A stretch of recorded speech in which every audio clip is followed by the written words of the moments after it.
Tendría que hacer una lista de todas las entrevistas que hago porque Alfredo Gutiérrez Borrero me sugiere al entrevistado o entrevistada. Alfredo es un alma curiosa y movediza que conoce mucha gente todo el tiempo en sus viajes y por suerte también tiene en cuenta al podcast y me manda mensajitos contándome a quiénes conoce y por qué vale la pena escucharles. Al entrevistado de hoy lo conocí por uno de estos mensajitos. Adolfo Ruiz es un diseñador, artista, investigador y educador español que vive en Canadá. Trabaja como profesor de diseño en McEwan University en Edmonton. En esta charla nos cuenta sobre su trabajo audiovisual, sobre un personaje histórico de una comunidad indígena y el proceso participativo detrás. También nos cuenta sobre metodologías de investigación indígena. Hablamos de relacionalidad, protocolos, reciprocidad y educación en diseño. Adolfo nos contó sobre un grupo que se reúne para pensar el futuro de la educación en diseño. Mi nombre es Mariana Salgado, esto es Diseño y Diáspora.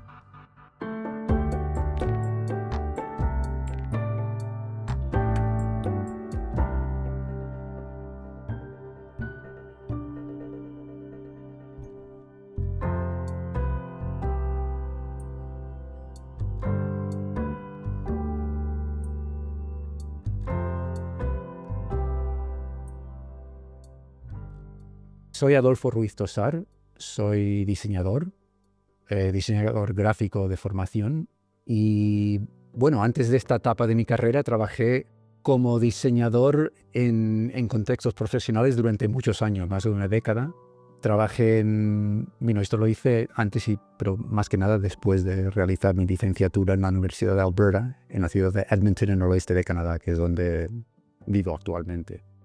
Trabajé en el mundo editorial, la ilustración, publicidad, un poco y también en estudios de diseño. Y en los últimos 15 años he desarrollado otra serie de intereses, actividades, trabajos que realmente surgieron a través de mis estudios de posgrado, un máster en diseño y un doctorado en ecología humana, también en la Universidad de Alberta. ¿Cuáles son estos otros intereses? Bueno, por ejemplo, estoy ahora envuelto en la enseñanza. Soy profesor en la Universidad McEwan, en el departamento de diseño en Edmonton. Enseño cursos de investigación de diseño, narrativa visual, también un curso de fin de grado donde los estudiantes desarrollan un proyecto de investigación. Estoy también envuelto en la investigación cualitativa, participativa, basada en colaboraciones con comunidades. ¿Me contás de esas? Me interesa mucho esta investigación. ¿Qué están investigando? Porque yo vi unas animaciones maravillosas, pero no sabía cuál era como la pregunta de investigación. Claro que sí, bueno, puedo hablar de... Sí, yo tenía preparado hablar de un proyecto en concreto y se trata de la creación de un cortometraje animado creado en colaboración con una comunidad indígena en el norte de Canadá. Este cortometraje está basado en historia oral de la región. El proyecto en sí es parte de una colaboración creativa de larga duración. Llevo desde el 2012, 13 años ya trabajando con esta comunidad. Hemos desarrollado, entre otras cosas, 3 proyectos sustanciales. Este es el primero que desarrollamos y pensaba hablar de este porque creo que me refleja bastante bien. Voy a hablar un poco de la historia oral en la que se basa este proyecto. También hablaré un poco de las 3 fases claves en el proyecto y quizás también de los métodos de investigación. Pero primero voy a hablar un poco del contexto cultural y geográfico, porque creo que ayuda a situar un poco el trabajo. Es la región Clinchow, está en los territorios del noroeste de Canadá. Es una región bastante grande, unos 39.000 kilómetros cuadrados de área, habitada por 3.000 personas que hablan el idioma Clinchow. Es parte de la familia de lenguas athabascanas o Dene, que se extiende desde Alaska hasta el norte de México. Pasaron por unos cambios muy importantes esta comunidad en el siglo XX. Desde el siglo XVIII hasta mediados del siglo XX, la comunidad o los miembros de la comunidad estaban vinculados a la economía monetaria, a la economía colonial, pero vivían principalmente de la caza y la recolección. A partir de los años 50 se empezaron a desarrollar proyectos industriales en el norte y esto resultó en que la mayoría de los Tlencho empezaron a mudarse a asentamientos permanentes, que hoy ya son pueblos en distintas partes de la región. Eran nómades antes. Sí, básicamente vivían, se pasaban el año viviendo de lo que se llama conocimiento ecológico tradicional, siguiendo la migración del caribú. ¿Qué es el caribú? Un animal, caribou, no sé qué, parecido al reindeer, que se llama también en inglés. Como al reno. Es, efectivamente, sí. Menciono esto porque el gobierno regional, y creo que no mencioné que es una región autogobernada dentro de la nación canadiense, eso que quiere decir que tienen cierto control sobre recursos naturales y educación y cultura y lenguaje. El gobierno regional está muy interesado en proyectos que giren en torno a conocimiento tradicional, para que la comunidad se involucre en este conocimiento. No es que el conocimiento se haya perdido desde los años 50, 60, pero no es tan común. No se vive de la tierra como se vivía anteriormente, o sea que los ancianos y los líderes estén interesados en proyectos como este.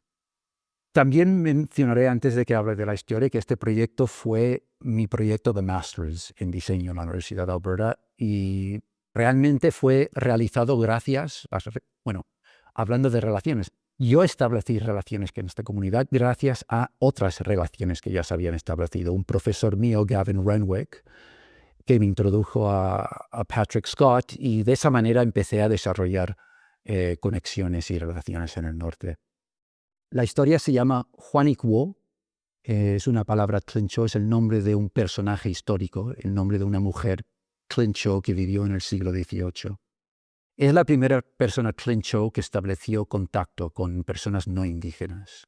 Y la historia cuenta, entre otras cosas, el hecho de que fue secuestrada por una tribu vecina y fue forzada a viajar con esta tribu cocinando, cosiendo para ellos, y cuando tuvo una oportunidad se escapó a una cabaña donde vivían comerciantes europeos de aquella época. Y dependiendo de la versión oral que escuches, se pasó o varios meses o más de un año viviendo en la cabaña con estos comerciantes, donde adquirió nuevo conocimiento, nueva tecnología que trajo de vuelta a su región natal. Y al final de la historia se describe como Juaniquo caminó una larga distancia, muy larga distancia. Algunas versiones hablan de varios meses, hasta que volvió a su región natal. Y hay que decir que es una mujer, ¿no? Es una mujer. Que es interesante que el personaje que va y trae nueva tecnología es una mujer. Sí, eso es importante y además debo decir que es una figura histórica muy respetada en la región porque posee lo que en Tlencho se llama do eraedze, una persona con habilidades, conocimiento que le permite sobrevivir en el mundo en el sentido tradicional, o sea, en entornos naturales, vivir de la tierra. También es muy respetada porque representa una filosofía pedagógica de los Tlencho que se llama en inglés strong like two people, fuerte como dos personas. Es una filosofía de la educación, es bicultural, que enfatiza dos maneras de saber o conocer. La manera Tlencho en este caso y la manera no indígena o europea. Esta es una pedagogía, una filosofía, de la pedagogía que emerge en los años 60 cuando se estableció la primera escuela Tlencho en la región. También diré una cosa más de la historia. Juaniquo está documentada por el explorador inglés Samuel Hearne en su diario de 1772. En este diario describe su encuentro con una mujer Tlencho y la descripción de este encuentro coincide con versiones orales de la historia. Yo creo que es un ejemplo muy interesante donde la historia oral coincide con la historia escrita. Totalmente. Y entonces, ¿cómo es que un diseñador decide hacer una animación? Bueno, estoy muy envuelto en la enseñanza, la investigación, pero también estoy muy interesado en la práctica artística. Y yo considero el arte como algo que complementa mi trabajo en la enseñanza y en la investigación. Y cuando hablo de arte, hablo de creación cinematográfica, sobre todo creación de cortometrajes animados que llevo desarrollando más de 20 años. Yo ya cuando empecé mi máster llevaba ya varios años realizando cortometrajes, sobre todo animados. O sea que ya era una habilidad y era un interés que que cuando surgió la oportunidad hablé de la posibilidad de realizar este proyecto con los Clint Show. Y entonces ahora me vas a contar del proceso, cómo se trabaja con la comunidad. Y aparte tocando ¿no? como una historia que para ellos es muy importante. Sí, es muy importante la historia. Bueno, empezaré por decir que el punto de partida fue la organización de varias sesiones de narración de la historia oral. La comunidad, los educadores, los ancianos, dijeron que tenían que haber distintos ancianos compartiendo diferentes versiones de la historia.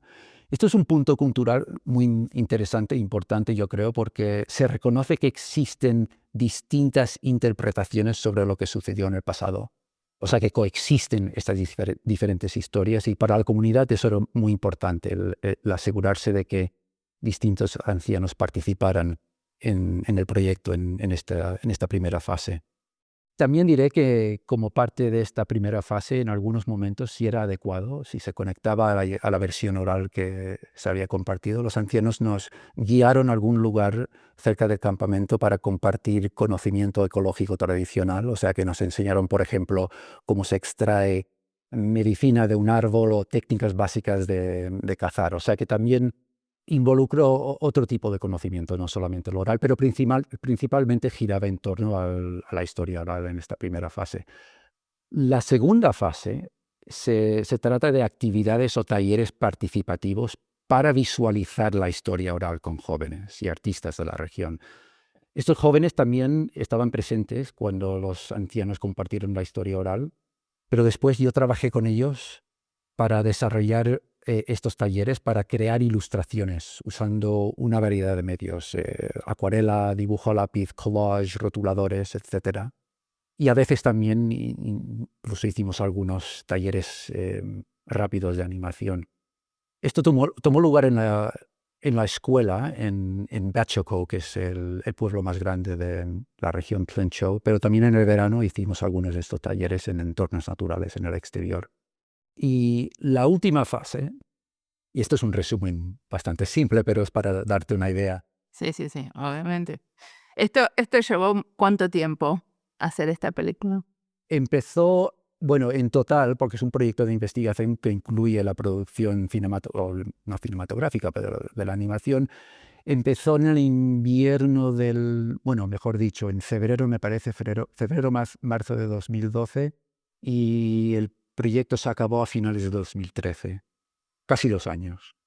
La última fase es la producción del cortometraje, y aquí hice un scan digital de todo el material visual que crearon los jóvenes y los artistas, y también empecé a desarrollar el proceso de animación. La animación está basada en una técnica, se llama una técnica rotoscópica, para representar el movimiento de los personajes en la película. Y lo que hice, hablaré quizás un poco primero de la técnica rotoscópica, porque no sé si todo el mundo lo conocerá.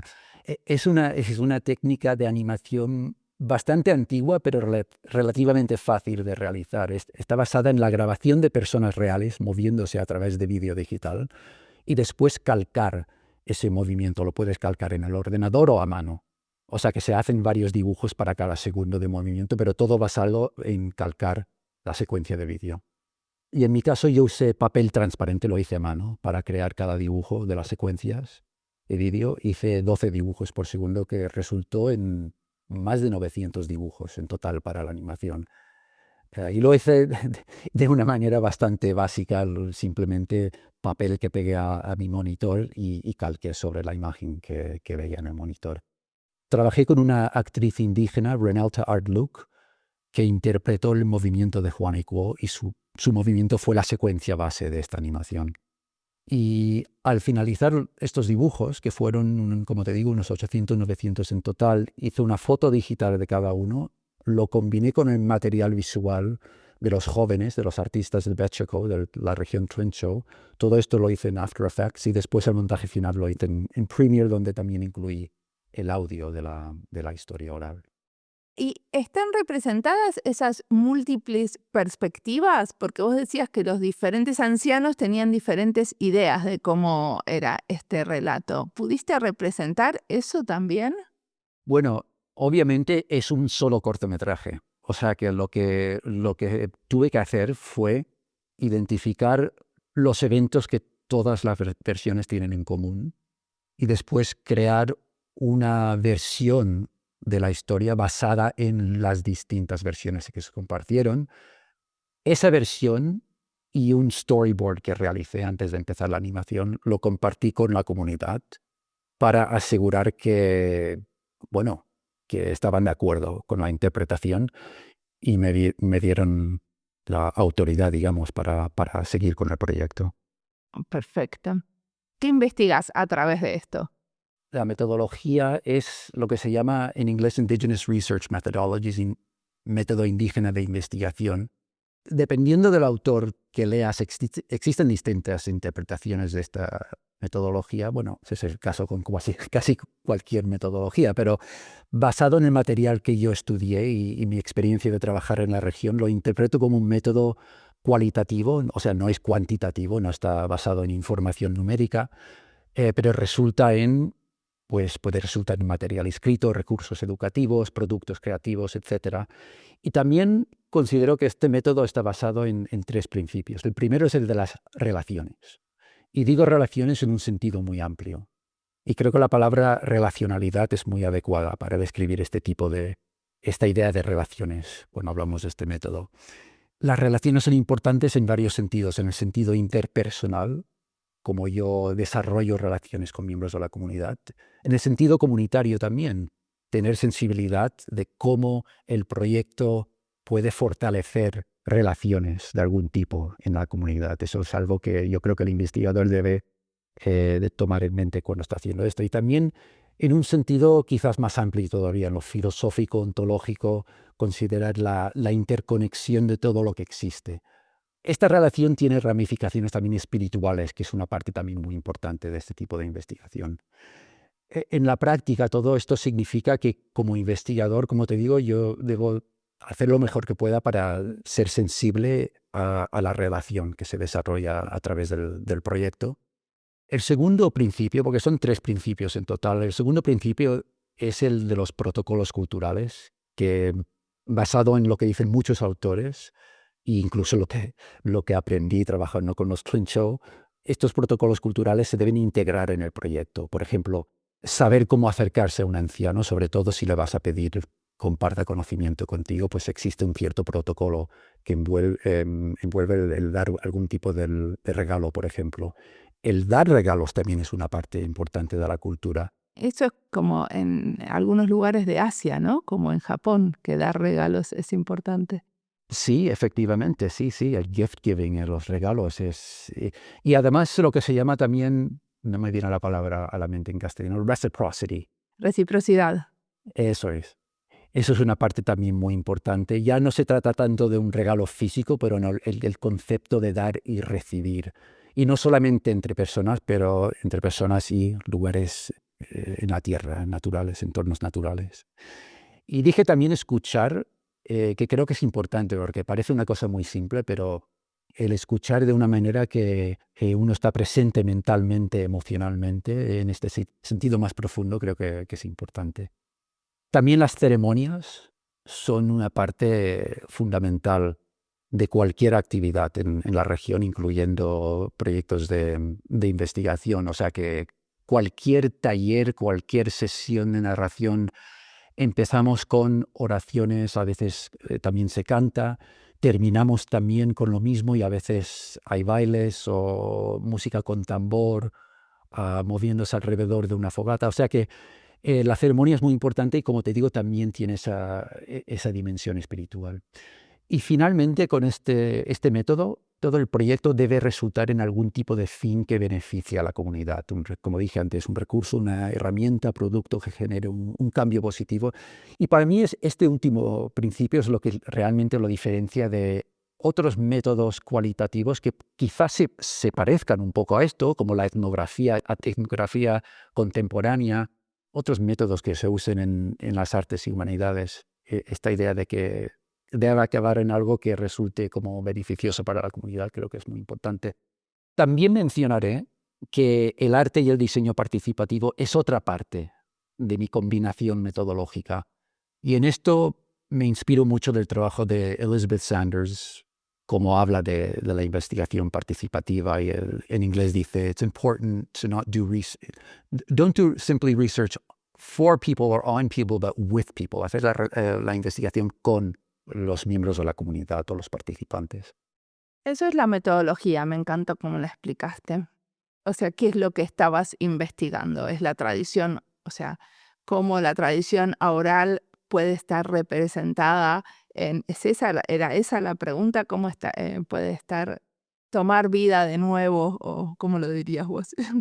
Sí, no, es una buena pregunta. A mí, una de las maneras que yo describo bueno, en realidad ahora mismo no tengo fácilmente disponible la pregunta precisa, pero era algo como una práctica creativa puede ayudar a unir conocimiento ancestral con personas que viven en el presente, en la región Tlencho. O sea, que desde luego se trata de la historia oral, pero también de cómo podemos vincular conocimiento del pasado en un contexto en el presente y cómo la práctica, la investigación del arte y diseño puede facilitar eso.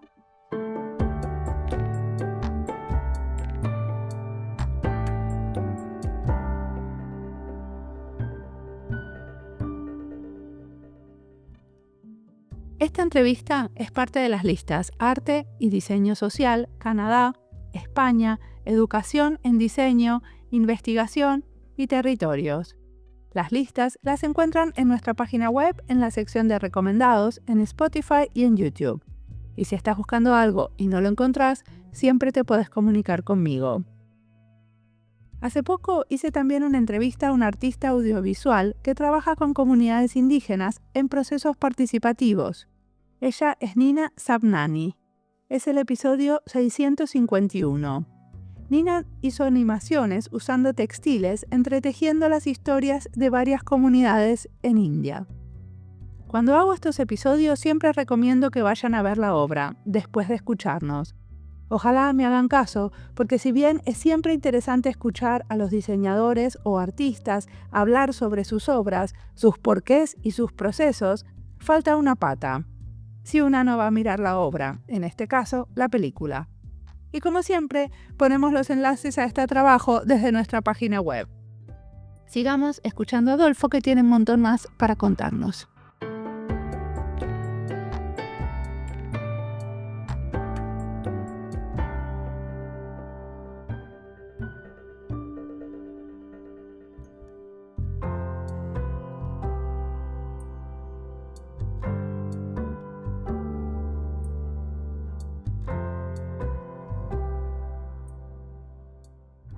Ahora quiero ir a un tema totalmente diferente. Tenés un grupo que se llama Disparate Cultures and World Views Work Group, o sea, disparates culturales y perspectivas del mundo. Me interesa mucho saber qué hacen, cómo ustedes están pensando en el futuro de la educación en diseño, qué es lo que te parece que tenemos que aprender, ¿no? Porque eso es sobre educación en diseño. Sí, no, es un grupo muy interesante. Debo empezar por decir que este grupo no es mío, yo fui invitado.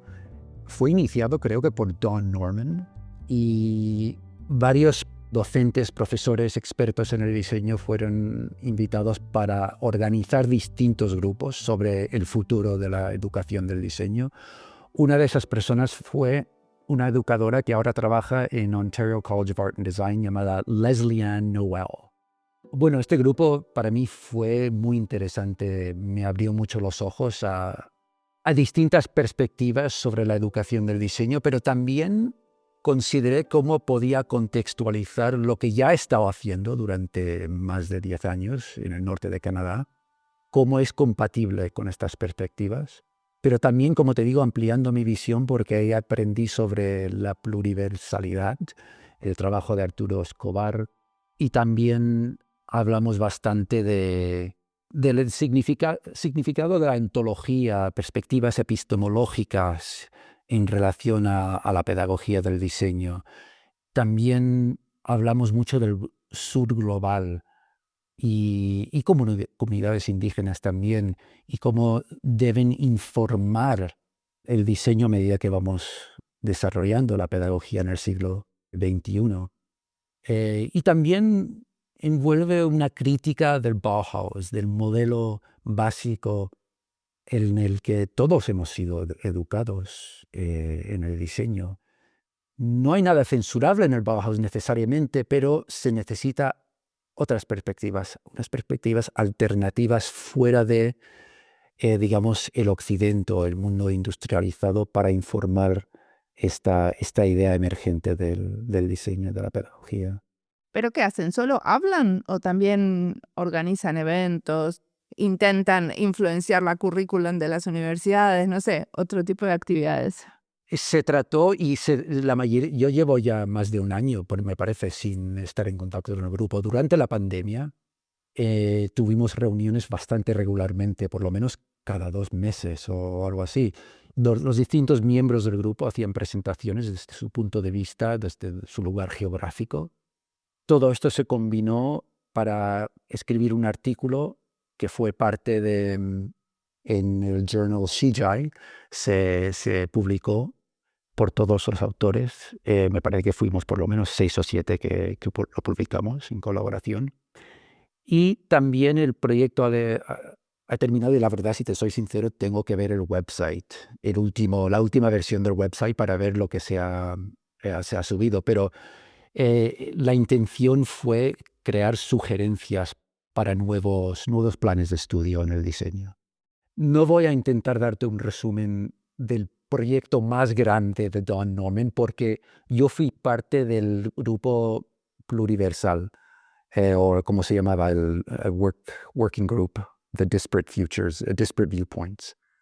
Y el enfoque de ese grupo fue más bien, como te dije, de culturas que están fuera del discurso dominante, del paradigma dominante en la educación contemporánea de diseño.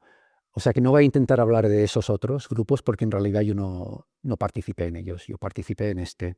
Ya. Y hicimos un resumen basado en 10 big ideas, grandes ideas, que expresan, que comunican lo fundamental que surgió de nuestras conversaciones. La primera idea con respecto a esto del futuro de la pedagogía del diseño es que, y lo diré en inglés primero, every community practices the design of itself, independent of expert knowledge. People in these communities are the practitioners of their own knowledge.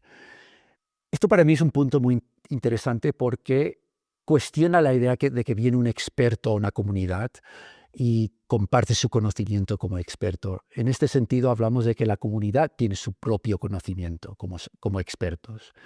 Y me recuerda un poco a lo que he escuchado sobre ancianos indígenas, que en muchos casos se refieren a ellos como los PhDs of their communities, los doctorados de su comunidad.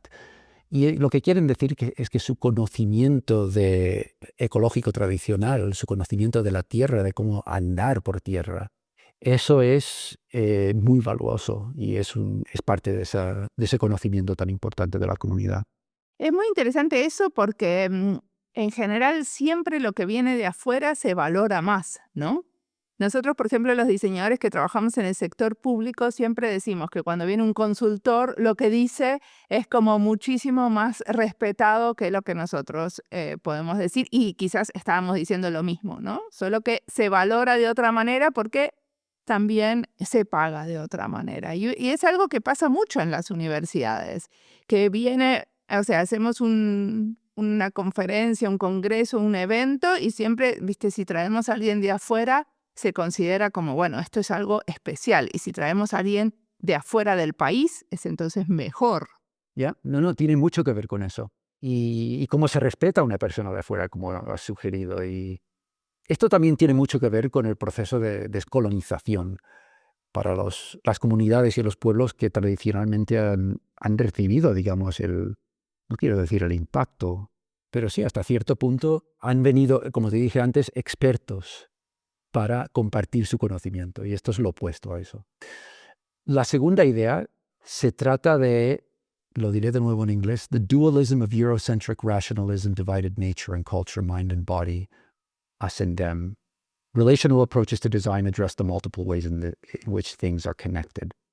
O sea que esto ya es un tema bastante más filosófico. Se trata de ese dualismo entre, como dice aquí, la cultura y la naturaleza, el racionalismo eurocéntrico que está conectado con ideas cartesianas y sí, aquí ya se mete en temas que en muchos sentidos esto sigue siendo un discurso muy académico occidental, pero también habla o sugiere epistemologías y ontologías que no son occidentales. O sea que ahí veo yo el valor de esta segunda idea. La tercera idea, que se acerca a lo que dije sobre Elizabeth Sanders anteriormente, dice design with and by people, not for people. O sea, diseñar con la gente, con las personas, miembros de la comunidad, no para ellos. Una diferencia importante que yo creo que incluso la crítica sobre algunos métodos de investigación cualitativos como la etnografía tradicional, se ha criticado mucho por eso, por ser el experto que venía a observar, escribir sobre algo o alguien o fenómeno cultural. O sea, que esto es una idea muy diferente, participativa, digamos. La cuarta idea dice, there is no one universal design history. No existe un diseño universal, una historia del diseño universal. No existe una sola, ¿no? Como la idea es que existen muchas. Eso es, sí. Me recuerda la idea, we need a world where many worlds will fit. Esta es una idea en inglés de lo que dicen los zapatistas, que creo que lo mencionó también Alfredo Gutiérrez en tu podcast. Distintas maneras de conocer y saber que se mueve más allá de la idea exclusiva del diseño como fruto del Bauhaus y modelos europeos. La quinta idea, we need to introduce radical empathy in design. Supongo que lo de la empatía radical, no sé cómo lo interpretás vos. Yo lo interpreto como que tiene que ver con esto de entender las nuevas perspectivas y las otras perspectivas, ¿no? Entender la otredad de otra manera. Sí, desde luego que sí. Involucra eso.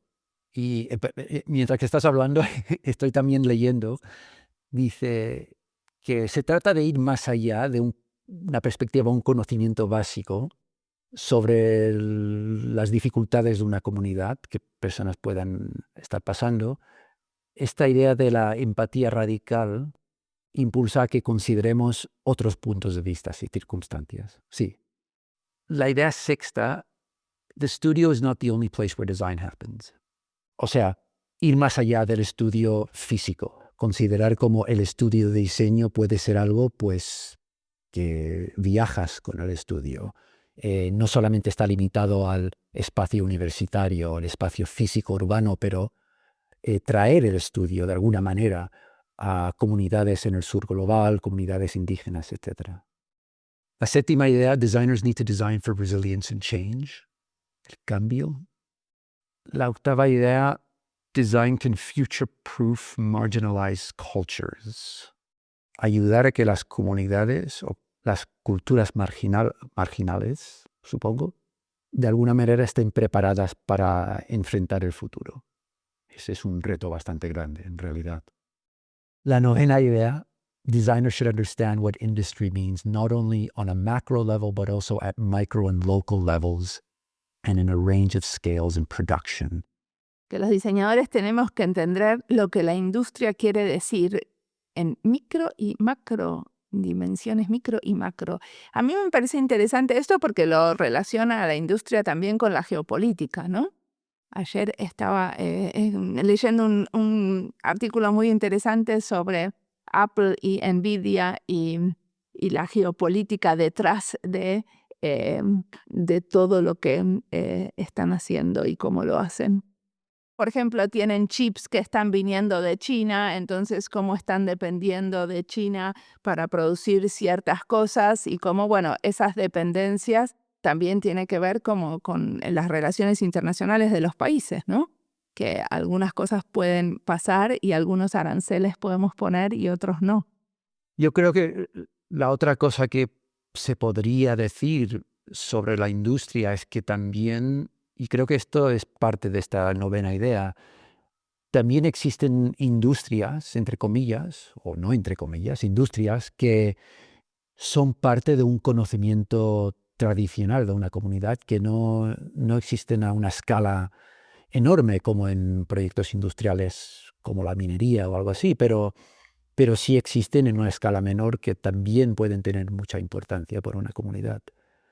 Y la última idea, designers need to learn how to, entre comillas, read the cultural values and the stories that communities share. Bueno, eso se aplica mucho a mi trabajo.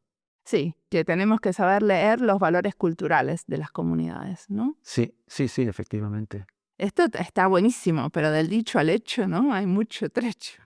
Sí que es verdad, sí que es Digo, verdad. pero está buenísimo que hayan terminado con algo tan amplio. Es muy amplio y aplicarlo a una clase, a un contexto educativo es, no digo que sea imposible, ni necesariamente difícil. Obviamente los 10 puntos son muy ambiciosos, pero hay aspectos de esto que creo que se pueden integrar de alguna manera.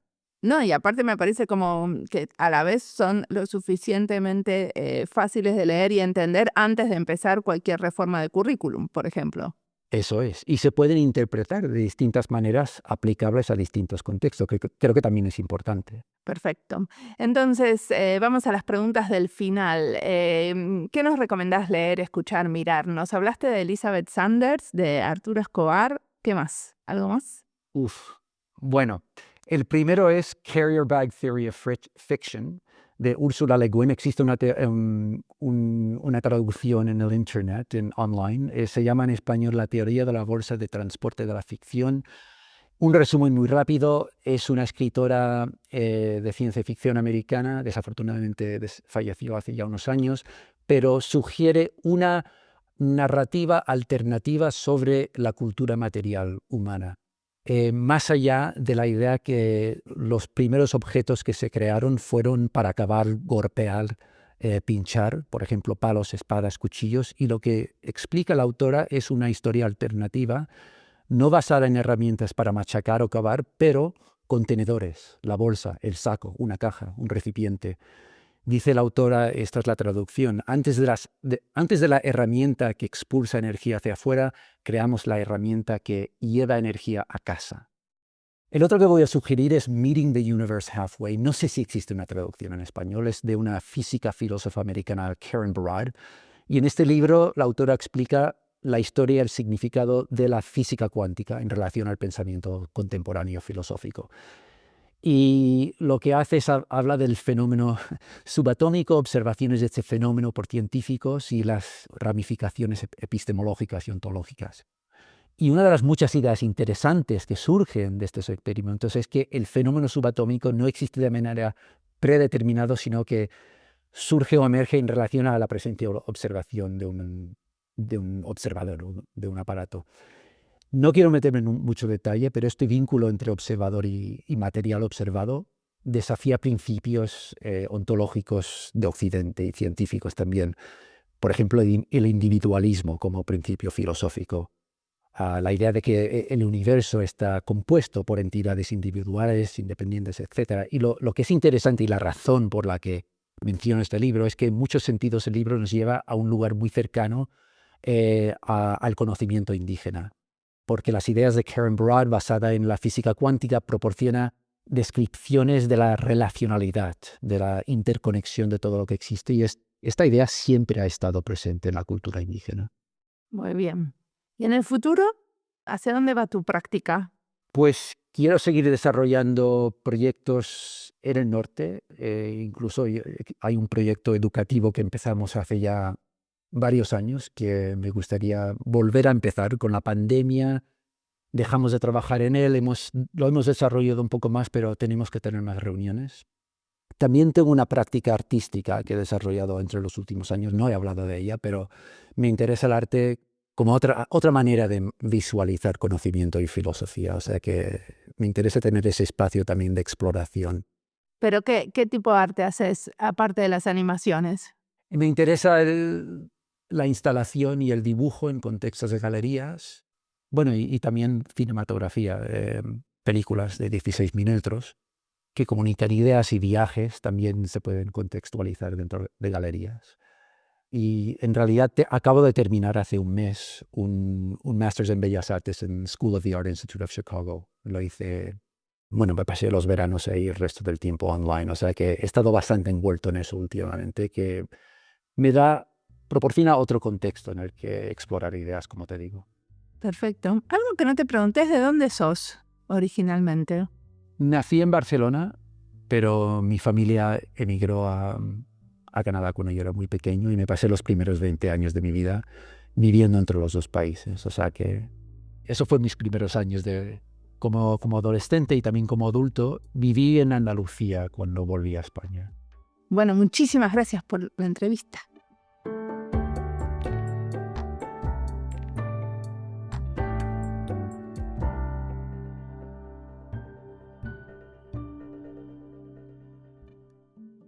Me interesa el arte como una manera de visualizar conocimiento, nos dice Adolfo hacia el final de la entrevista. Y decide tener una práctica artística en diálogo con comunidades indígenas cerca de su región. Me gustó escucharlo porque su práctica como artista también está muy en línea con su trabajo como educador. Y eso no pasa siempre. Vengo de un fin de semana en un festival de diseño digital ético, donde hubo reflexión sobre cómo alinear lo que hacemos con nuestros valores, lo cual no es fácil y requiere mucho compromiso dependiendo dónde estemos trabajando. En la comunidad de diseñadores UX, donde muchos trabajan para el sector financiero, es fundamental pensar en la ética. Y estas cuestiones no están solo en los resultados, sino también embebidas en el contexto, en los procesos y en el cuidado que ponemos en cada decisión. A veces escucho cosas geniales y luego, cuando me pongo a mirar el trabajo, no resulta ser consistente con la reflexión intelectual de la persona. En este caso sí. El trabajo artístico de Adolfo también sigue algunas de las premisas claves que él nos sugiere con el grupo de educadores pensando en el futuro. Por ejemplo, en su obra es clara la intención de diseñar con y por las comunidades, no solo para ellas, ayudar a culturas marginalizadas, respetar los valores culturales de las comunidades con las que colaboramos y traer el diseño o el arte a nuevos espacios de acción. Como siempre, la música del podcast es de Antonio Zimmerman, el diseño de sonido es de Julián Pereira. Este podcast está publicado con licencia creativa común con atribuciones. Esto fue Diseño y Diáspora. Pueden seguirnos en nuestras redes sociales en YouTube, Instagram, LinkedIn y Blue Sky o visitar nuestra página web diseñoydiaspora.org. No olviden recomendarnos y recomendar nuestros libros. Nos escuchamos en la próxima.